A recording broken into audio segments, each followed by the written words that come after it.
Hello, dear friends, and welcome to another episode of Life of Love, where we explore life and faith and spirituality with curiosity and open mind. And today is no exception. I'm really excited to introduce Corey Rosenke. Rosenke. I got it. You got it. Corey, welcome to the show. Thanks for being here. Julie, thank you so much for having me. I very much appreciate it. I've been looking forward to this. Me too. Me too. And I cannot even try to synthesize your journey. So I was going to give you sort of give us some insight as to your path. I mean, you're from Canada, but now you've been living in California for over 6 years, and it says that you've gone from cowboy to carpenter. So give my audience a little insight as to your journey and what's brought you here to be sharing spirituality and being a leader in the spiritual community. Yeah. Well, thank you very much.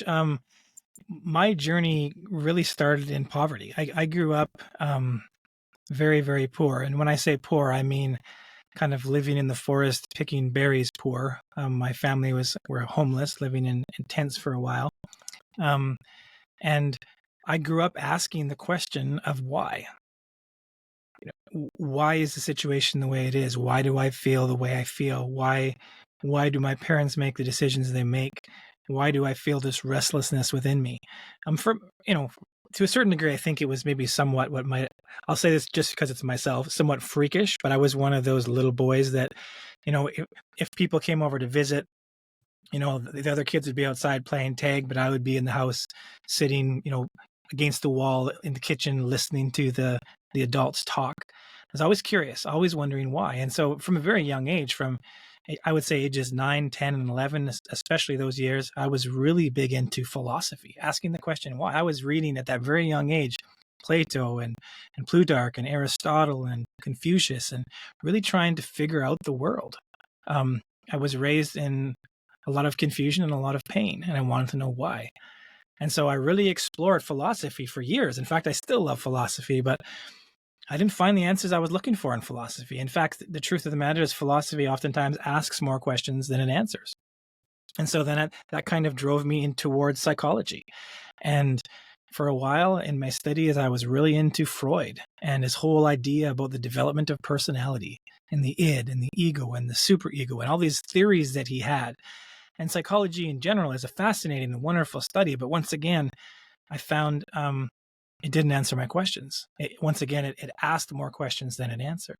And then, of course, for a while, I really dove into neuroscience, which a lot of people have, because neuroscience is a fantastic and interesting study in science. And the whole idea of the neuroplasticity of the brain and how our brain will actually change shape and respond differently as we think differently, as we choose make different choices, and the effect of brain chemicals. It's absolutely a fascinating study. But at the end of the day, what I discovered was both philosophy, psychology, and neuroscience, for that matter, that's all the study of mechanism. It's not the study of source. It does not answer the question why. And I mean, the study of mechanism is great. It's very interesting to know that if something happens in your life this way, it'll release a brain chemical that might kind of make you feel this way. The whole mechanism of that is very fascinating, but it does not answer that source question, which ultimately drove me to spirituality, and where I believe that I found the answers to that question of why. That is a lot to unpack there, Corey. I love it. I love it. And I guess your humble beginnings led you on a quest that you're like, there's something more, and some people have, and we have not. And you knew there was something to get beyond, and you had that internal angst to get there. It's just, I hold space for that. And so when you say you found the answer as to why, does it have to do with the magnetism, or because you wrote a book about the magnetic heart of God, and that, to me, that begs the question about love and unconditional love and acceptance, and there's so many layers to what you present with your diverse background of all these these wisdom studies you've integrated and you've coursed through and you've sifted out. So you've sifted out the answer that you ultimately found in yourself, is what I'm hearing. Well, I think what I discovered was um, I'm also a transformational coach. I coach to people from Google executives who are wanting to climb the corporate ladder and wondering how, to people who are just in a really bad spot in life and they're trying to figure out how to move forward. But in coaching, we always say that awareness precedes change. And so what you're really wanting to do is help people come to a new awareness. And it is that awareness, that will open the door to a lasting change. Without a new awareness, it's very hard for change to happen. And so in this particular regard, I came to the awareness that I always knew was there, but then I learned to articulate it. And that is that we exist beyond biology. We are, and as simple as that sounds, most of us, when I make that statement, say, yes, I know that. I'm aware of that. But very few of us live like it. The Mm. world is obsessed over catering to the cravings of the body and the mind, right? And meanwhile, I would say our souls have been starving to death. And when we look at the world and we see a world divided, and it's quite fascinating, Julie, because when you think of it, we have to realize that the generations that are alive today, we have more than any other generation in the history of the world. Literally, the history of the poorest among us have more than the kings and queens of not so very long ago. Mm. We have there. We live in an age where we have unprecedented access to modes to prosperity, to freedoms, to world travel, to comforts, to leisure. We have more than any generation in the history of the world, and yet virtually every study shows that we are more unhappy than ever. And I believe at the root of it, it's because the general person on the street has forgotten what it means to be human. We've somehow bought into the lie, and it's a lie we've told ourselves, to be frank, that we are defined by the reflection in the mirror, or we are defined by the number on the weigh scale, or we are defined by the diplomas on our wall. And those are all lies. We exist beyond biology, and in fact, I would say it is our non-biological selves that best represent who we actually are. That is the core of who we are. But we live in a world that, even though many of us will acknowledge that there is something more than this flesh that we are currently encased in, not many of us live like it. And so we judge people as if they are merely flesh and blood, right? We seek to pursue and satisfy our flesh and blood. And as I mentioned, and meanwhile, our souls, they're starving to death. And I believe that is what's causing that undercurrent of confusion today, of anger today, of loneliness today, and just the general division that we see. And so I really want to help people. If not, maybe it's a matter of them remembering, and maybe for some people it'll be new information. More than a brain or a body, you are a soul. And when we authentically grasp this realization, it changes everything. Mm-hmm. And that's what you say, we're living in process, we're living in biology. Yeah. Because we feel in our body and Yeah. we want to meet our needs. And Yeah. it's understandable because, if we don't meet our needs, we're not going to survive. Right. But how do we get from meeting our needs, which we're able to do, like you so Mhm. eloquently said, how do you get from realizing that everything is fine? Like it's a level of stress or anxiety that needs to get peeled off where you can be like, no, really, I'm really good. And is it gratitude? Is it, how do you, when you're saying you have to have awareness, you have to have a goal, like get to that dream state. Like that's what I want to inspire people to find the freedom to dream, say what if, like to rise above the status quo of diploma on the wall or the car in your garage, like because when those things define you, it's just an exercise in delusion because you're never going to have the newest car. There's always going to be something else, some different level of status. So, I totally agree with you that, this kind of living through external affirmation can really lead you down to some dark places, and it gets to be an empty bucket. So, how do you spark that dream state, that the idea that there's something more? I really believe, and this has been my great passion, Julie, for a while now, that most people don't know what they're looking for. And we see a world laced with the paths of prosperous and educated multitudes looking for something, looking for fulfillment, looking for purpose. But though fulfillment and purpose are kind of ambiguous terms, ultimately we are searching for something when we don't really know what it is. And so, as you mentioned, my book is called The Magnetic Heart of God, Understanding the 5 Cravings of Your Soul. And what I've really tried to do is to help people to say, hey, listen, I know you've been searching and you've been searching. Some of you have been searching in sexuality. Some of you have been searching in education. Some of you have been searching in the pursuit of money or relationship or whatever it is. But what you are looking for is these 5 cravings. And so if we don't know what we're looking for, we can't find it. And Right. so really what I have endeavored to do is reveal what I call the 5 cravings of the soul. And I call them cravings of the soul because oftentimes they are miscategorized as psychological cravings. They are not psychological cravings because they are not biological cravings. They are non-biological cravings. And so that's why I categorize them as cravings of the soul. And these 5 cravings, I believe, are what motivate every one of us to do everything we've ever done. And when we understand what we're looking for, we have the opportunity to find it. But I'll give you a classic example. Mm-hmm. Everybody on earth I would say that the chief ambition of man is to experience peace. Peace is our mega goal, to be in a state of peace. A peace is that place where all questions are answered and every craving is satisfied. And that is what we are looking for in all of our pursuits. Even in the case of war, people go to war because they aren't at peace, and they think that if they can somehow silence someone or invade someone or conquer someone or whatever, that they will themselves suddenly gain peace. But we are constantly looking for peace. But even that is an ambiguous term. And I think for most people, I think that they actually think that peace is a personalized thing. Words like peace, words like happiness, they're words that we would say, yeah, I'm looking for peace, I'm looking for happiness. But what does that mean?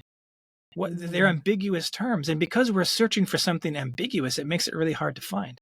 And so I believe that these words can be defined by 5 cravings. And of course, in my book, I go into great deep detail into each of these cravings. But the cravings are these: security, identity, independence, significance, and innocence. They are the prerequisites to peace.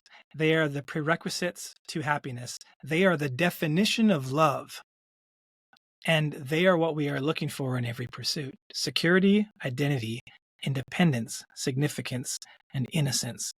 This is the cry, I believe, of our soul. We don't just have souls. We have souls that are searching for something.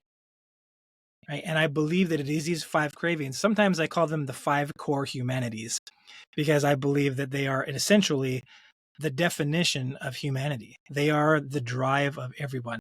And of course, we all pursue them in different places. We all pursue them in different directions. But ultimately, we are all driven by those same 5 cravings. Mm. And I think it's important. What the power of it, I believe, is finally being able to name it. So, for example, there are people who are driven towards marriage or some long-lasting human connection.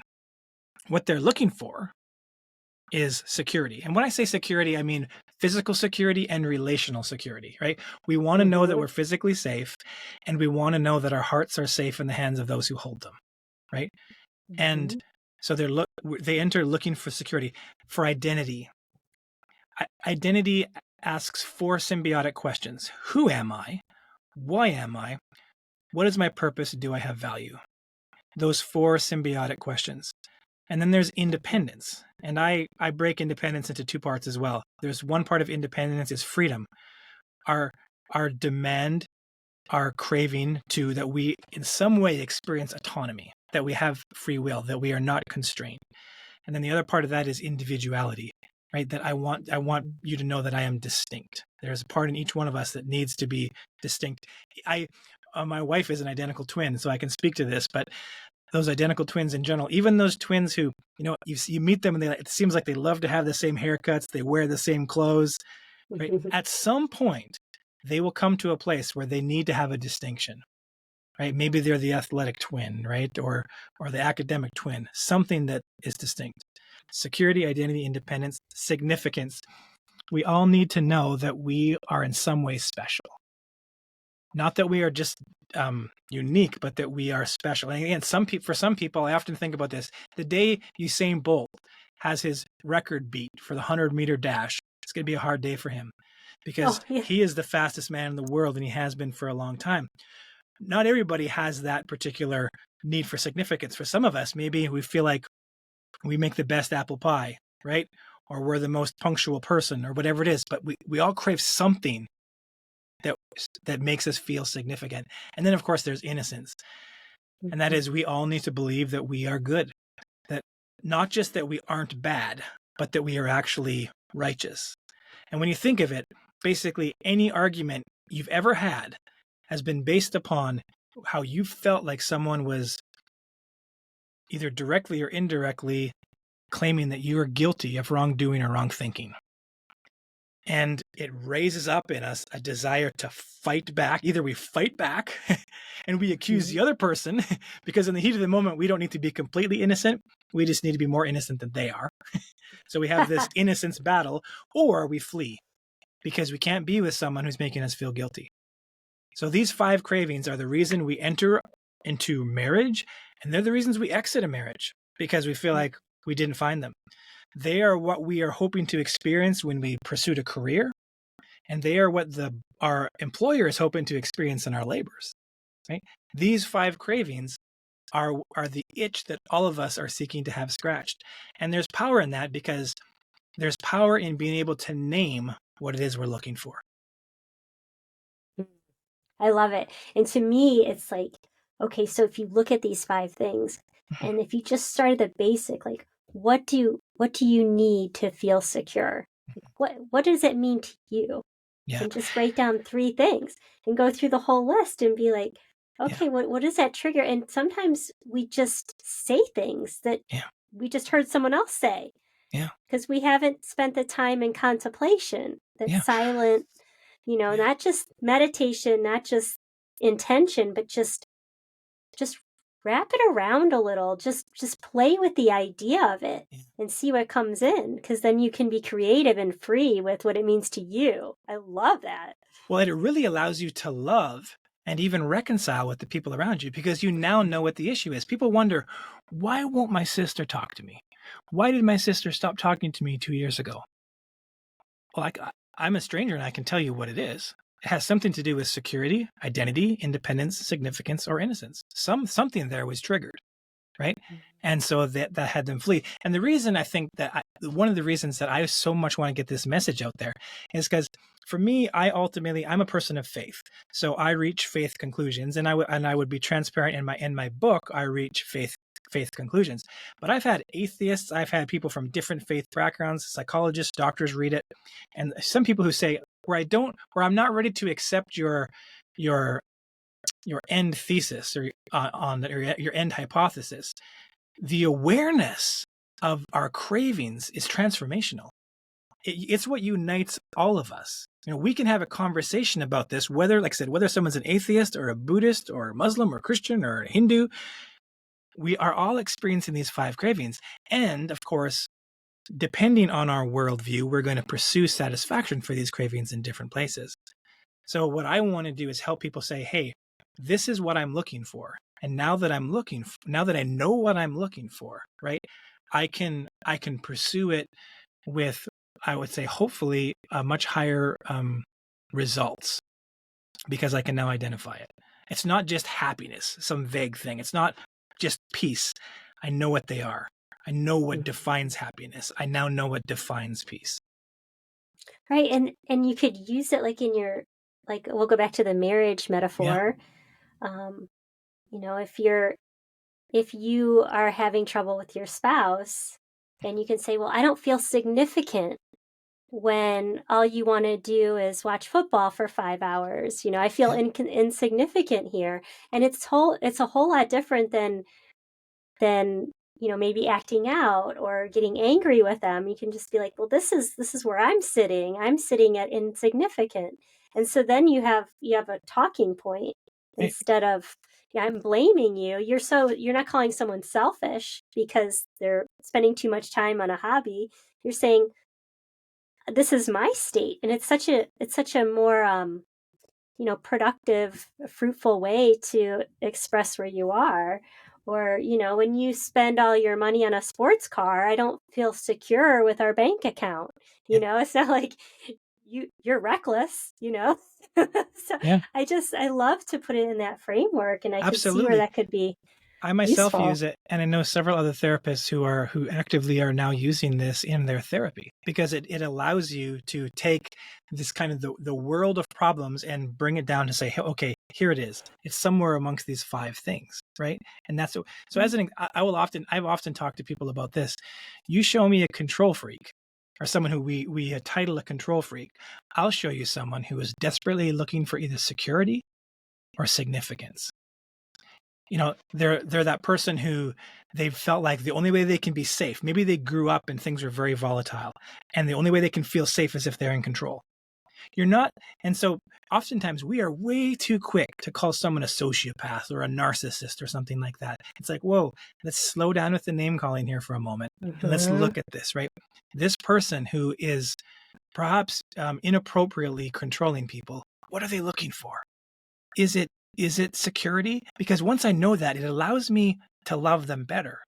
Or is it significance? Maybe they grew up in a home where it was modeled for them that the way that they um, feel special or strong is by controlling others or subjugating someone else, right? And you can look at Hmm. that and you can say, that's an unhealthy way to pursue this, but at least I understand it now. And because I understand it, there's an opportunity for us to connect. There's an opportunity to find healing, right? But as long as we're throwing vague terms out, peace, happiness, narcissist, sociopath, right? It is very hard to live a life of love. And Hmm. so now that we're able to to say what it is and come up with a reasonable definition, it allows us a connectivity that we didn't have before, because we didn't really understand each other before, but now we do, right? And I mean, even when you think of politics, we are so divided in America today. It's so divided, and one of the reasons I think we are so divided is because we have politics is no longer about a conversation about issues. How are we best going to solve whatever this problem is in society? Politics has become about identity. We have adopted a political party or whatever as our identity. And once something is your identity, I always say like this: identity feels like home, and you will fight to protect your home. And so we have to be very careful in our lives what we allow to become an identity. We have to make sure that if something is a preference, that it remains a preference, but it doesn't become our identity. But now it's much easier to understand, why is it I I can have conversation after conversation with this person, and it's like they don't see my point of view. Well, it's because it's not an issue. It's not about the issue for them. It's about identity, and so they are very defensive. And when you understand that, you can hopefully try to help. First off, look at yourself and say, okay, what unhealthy identities have I adopted? But then hopefully you can be that person of love that helps someone else deconstruct, right? Or recategorize things in their life, so we can say, hey, I've allowed this to become an identity, and I need to recategorize it as a preference. And it's okay to be a preference, right? Right. But Like, if it doesn't serve you anymore, yeah, because I think that's what the ego has, we want to be right. We want to stand behind our principles because yeah, we feel strongly. But to take that step back and say, well, does this really resonate with me anymore? And, yeah, and that constant inventory. And, you're not a flake because you change your mind. That yeah, makes you discerning. yeah, So for some reason there's been a control paradigm of of this and that and you versus us that, Mm-hmm. I it's my mission to chisel away Mm-hmm. at that dichotomy of the whole idea that things are black or white. No, it's a continuum. It's that way with everything. Is every single thing in nature you can see a continuum, and we're part of that. So, I adore that that's part of your message, because it's what's going to heal us. It's going to bring us to Homo sanctus. Have you heard that? Have not. Nope. Instead of Homo sapiens, we're going to be Homo sanctus, where we're going to, as humanity, we're going to live more from our hearts and a knowingness versus having facts Right. that we stand beside or behind. Yeah. That these facts, the intellect, will always let us down, because there's always going to be new knowledge. Yeah. And once you think you know something, once you believe you're an expert on something, you close your mind to all the possibilities that are Yeah. there. Right. And you had mentioned something there. You talked about our need to be, we want to be right, and that brings us to significance and innocence, right? That's why it's very hard, right, to have a conversation sometimes, because we have to be cautious. Are we, like, even you mentioned earlier, when you, let's say, a hypothetical situation where you talk to your spouse and you say, when you buy that new car, it makes me feel insecure in our bank account, right? That is when you have that awareness and you can share that with them, they can see you better. But also, when you have that awareness, you can say, why is it that they need to buy this car? Did their dad have this car and they are somehow wanting to identify with him? Or is this, are they, do they think this is the method that they need to enact in order to feel significant? Right. And you can look at them and you can look at them with compassion, because you now know there's a reason behind their behavior. Right. And it helps us see each other. And when we can truly see each other and truly see ourselves, then we can truly love each other. Then we can truly come together, regardless of our background. Like I said, this is a point of unity for us, because ultimately, at the end of the day, we're going to choose different methods of pursuit. We're going to try to satisfy these cravings in different places, but ultimately we are unified in the craving, and that's a special thing. And Mm-hmm. my personal view of this is the reason I called the book The Magnetic Heart of God, Understanding the Five Cravings of Your Soul, is because these cravings are non-biological, which means they can only be satisfied in the non-biological. We can't satisfy them with biological things. That craving for significance will never be satisfied by a new car, because as soon as you get it, you're going to need a newer car. And then Mm-hmm. you're going to get that newer car and you're going to see your neighbor has an even bigger car, or one that's got better mileage or whatever it is. And you're going to say, I need that to feel sick. And it's never going to be enough. It's never going to be enough. Jim Carrey said something, the Canadian comedian. I just heard this the other day and I thought it was really good. He said, I wish for everybody to have the opportunity to be rich and famous, so that they can realize that's not the answer. It doesn't matter how much fame, how much money, how much, how tall your walls are, how deep your moat is. It's never enough, because we either know that we either get it and we realize, okay, I thought this would satisfy me and it doesn't satisfy me, or we get it and we realize this can be taken away, this can be lost, and so we don't have peace. And so, Mm-hmm. for all your listeners, I don't want to dictate to you how you're going to pursue security, identity, independence, significance, and innocence. But I would caution, and I would, from the depths of my heart, I would encourage you to realize that you cannot satisfy these in biological things. So if you do, at the end of the day, you will not have the result you want. And I would love to spare you that. And so as I mentioned, my personal perspective is that our Maker placed these cravings within us on purpose, so that they might draw us back to Him. Because only in connection with our Maker can these actually be satisfied.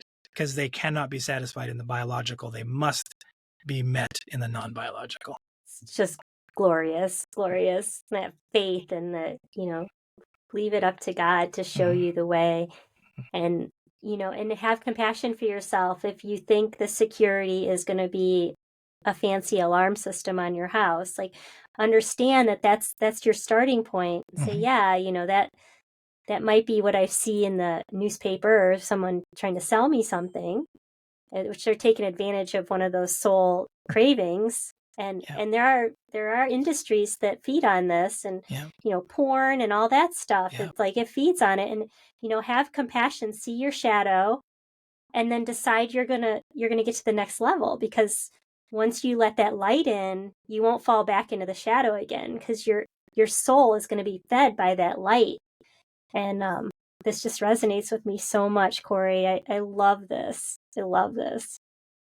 Thank you. And I have found it to be so unifying because as you know, we're looking at each other, of course, I know over these cameras, and you see a shape sitting in front of you, right?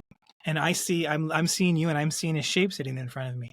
When we can realize that this is not who we are, this is what we biologically see in this moment, but we are so much more. You are a soul who I Mhm. believe is designed to live in connection with your maker. How awesome a thought is that? Mm. In our loneliest, darkest moments, to realize this is not all there is, and this is not all we are. There is so much more available to us that we can tap into if we are willing to shift our perspective. And as I mentioned, the sad part is so much of the world is caught in the trap or the rat race of the biological, right? And so I often will say to people, you are not defined by the reflection in the mirror. You are not defined by the number on the weigh scale, right? You are not defined by the diplomas on your wall, right? It is your non-biological self that is the core of who you are. And when we truly embrace that, it changes the way we live. It changes everything. Mm. And that gets down to the quantum, the neurotransmitters that are constantly being in our how many trillion cells do we have that Yeah. all react to frequency? Yeah. So if you can access these higher vibrations, you're activating your at a cellular level a higher state of being and a stronger connection to our creator, to our God. Yeah. Oh, and then what an amazing thing to offer your children. If you can parent with these Yeah. 5 things in mind. And Oh, that is so perceptive of you to bring that up. Actually, I'm talking to someone next week about parenting in regards to the 5 cravings of the soul. Um, we oftentimes, I have been guilty of this in my own life with my children. I've wanted to make sure they experience physical security, that I quote unquote provide for them opportunity and a safe environment. And that is right. That is good. That's what we should endeavor to do. But we cannot forget to help our kids shape a healthy pursuit of innocence. Mhm. One that actually desires to be in right standing with our maker, with our neighbor, with our parents, and doesn't just feel like I have to demean you in order to feel righteous, right? We have to Mhm. teach our kids how to pursue significance in a healthy way. We have to show our kids the blessing of having a healthy identity and the the potential destruction of adopting unhealthy identities. And so oftentimes as parents, I think it revolutionizes our thinking, because we look at our kids and right now we tend to think, I need to make sure they have a good sweater. I need to make sure they have a good lunch, right? And we have the opportunity as parents to give them so much more, to teach them something that, to be perfectly honest, most of us didn't have our parents teach us, Mm. and we've had to walk a road of hurt because of it, right? But if we can help this next generation to have this awareness, oh wow, it'd just be so amazing for them. There could be no greater gift that we could give our kids than that. Mm. I agree. I agree. And you could break it down into sports. Like, well, your team lost today, but you still really tried hard, and you hit that ball into left field, and you made that catch, and you gave your teammate a high five. And these are all things that make you significant, and you're a important part of that team. And it wasn't your turn to win, but you really did a good thing out there, and you're a valuable person. And like that kind of thing, where when kids think that they fell down or missed the mark, It's not about getting trophies to everybody. It's being realistic. Say, well, not everybody wins every time, but it's okay because you're strong and you're fast and you worked hard on your swing, and just having that kind of, it's not about the result, it's about the journey. And so our kids can teach us so much, and they're just little microcosms of things that we want to fix in them are really things that we need to fix in ourselves It's too. very true. Well, It's really fun. we do have and I grieve over this myself, but thankfully I've been able to dialogue with my children about it. How much I passed on my hurts or my biases, right, or my offenses Mhm. to my kids, when really I want to pass on to them love and the pursuit, like a full awareness of who they are as precious. And I mentioned something Mm. earlier. I had said that these 5 cravings are non-biological cravings. And I would urge your listeners to not seek satisfaction in non-biological sources because it won't work. However, while I fully believe that these cravings can only be satisfied in connection with our maker, I will also say that I feel we are called to reflect these to others. So I can't be the Mm. source of your security. I can't be. I will let you down.